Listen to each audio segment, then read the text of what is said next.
शहर अंधेरे के कफन में सोया हुआ था। एक अकेला स्ट्रीट लैंप टिमटिमा रहा था, लंबी नाचती परछाइयां बना रहा था। बारिश जोरों से हो रही थी, मेरे अंदर के तूफान को दिखा रही थी। मैं इंस्पेक्टर वीरेंद्र सिंह हूं और ये मेरा शहर है, एक ऐसा शहर जहां हर परछाई एक राज छुपाती है और हर कोना विश्वासघात की कहानियां कहता है। हवा में बारिश से भीड़ी मिट्टी और आने वाले कयामत की गंध थी। मेरे टेबल पर एक नया केस आया था, एक कत्ल। दिसंबर की रात जितना ठंडा और बेरहम। मरने वाली एक मशहूर डांसर, उसकी जिंदगी टिमटिमाते दिए की तरह। क्या हुआ इंस्पेक्टर साहब? मेरे भरोसेमंद कांस्टेबल रामू ने पूछा। उसकी आवाज तेज हवा में धीमी सी थी। कत्ल रामू, मैंने कहा, मेरे शब्द अपशकुन से भरे हुए। खूनी बहुत शातिर है। मरने वाली के ड्रेसिंग रूम में सस्ते परफ्यूम और टूटे हुए सपनों की बदबू थी। उसकी बेजान आंखें उसके पीले चेहरे से इल्जाम लगाती हुई देख रही थी। उसका आखिरी डांस मौत के साथ एक डांस था। इकलौती गवाह, एक साथी डांसर, पत्ते की तरह कांप रही थी। डर से उसकी आवाज भारी थी। उसने नकाब पोश आदमी, एक संघर्ष और फिर खामोशी की तस्वीर बनाई। वो काला कोट पहना था और वो हकलाई। उसकी आंखें डर से फैली हुई थी। आराम से, मैंने उसे आश्वस्त किया। मेरी आवाज शांत थी, मेरे अंदर के तूफान के बावजूद। मेरे होने का हर कतरा कातिल को पकड़ने के लिए, सायों के इस शहर में न्याय करने के लिए तरस रहा था। जांच मुझे शहर के अंधेरे हिस्से में ले गई, धोखे और मायूसी की एक भूल भुलैया। मैं धुएं से भरे जुए के अड्डों और गुप्त नाइट क्लबों से गुजरा।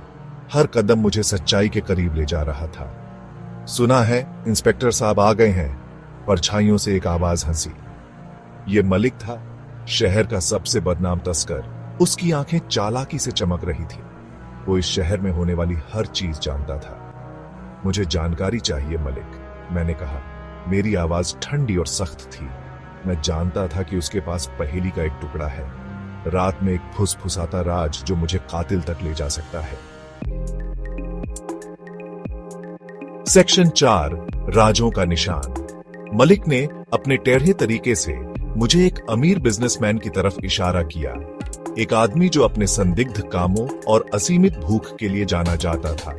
उसका नाम रंजीत चौधरी था और अफवाह थी कि वो डांसर पर फिदा था। उसकी हवेली ऐश्वर्य और पाप का प्रतीक शहर के बाहरी इलाके में थी। अंदर मैंने चौधरी को महंगी विस्की की बोतल में अपने गम डुबोते हुए पाया। उसकी आंखें लाल थीं, उसके चेहरे पर दुख और अपराध बोध का अजीब मिश्रण था। इंस्पेक्टर साहब, वो लड़खड़ाया, उसके शब्द शराब से भरे हुए। आपको गलतफहमी हुई है। लेकिन उसके शब्द खोखले थे। उसकी आंखें एक सच्चाई को छुपाने की कोशिश कर रही थी। सेक्शन 5, धुएं से भरा अड्डा। जांच ने एक अनपेक्षित मोड़ लिया जब रामू ने डांसर और शहर के बीचों बीच एक कुख्यात जुए के अड्डे के बीच एक संबंध का खुलासा किया। वो अड्डा एक ऐसी जगह जहां किस्मतें एक पांसे के रोल पर जीती और हारी जाती थीं, मेरी अगली मंजिल बन गई। हवा पसीने, सस्ते सिगार और निराशा की बदबू से भरी हुई थी। जैसे ही मैंने कमरे को देखा, मेरी नजर एक जाने पहचाने चेहरे पर पड़ी। सलमा, वो डांसर जिसने कत्ल देखा था। वो एक टेबल पर बैठी थी। उसका चेहरा पीला और खींचा हुआ था। उसकी उंगलियां घबराहट से ताश के पत्तों से खेल रही थीं। तुम यहां क्या कर रही हो सलमा? मैंने पूछा। मेरी आवाज शक से तेज थी। उसकी आंखों में डर दिखाई दिया और एक पल के लिए मैंने उसका एक अलग पहलू देखा। एक ऐसा पहलू जो गोपनीयता और निराशा में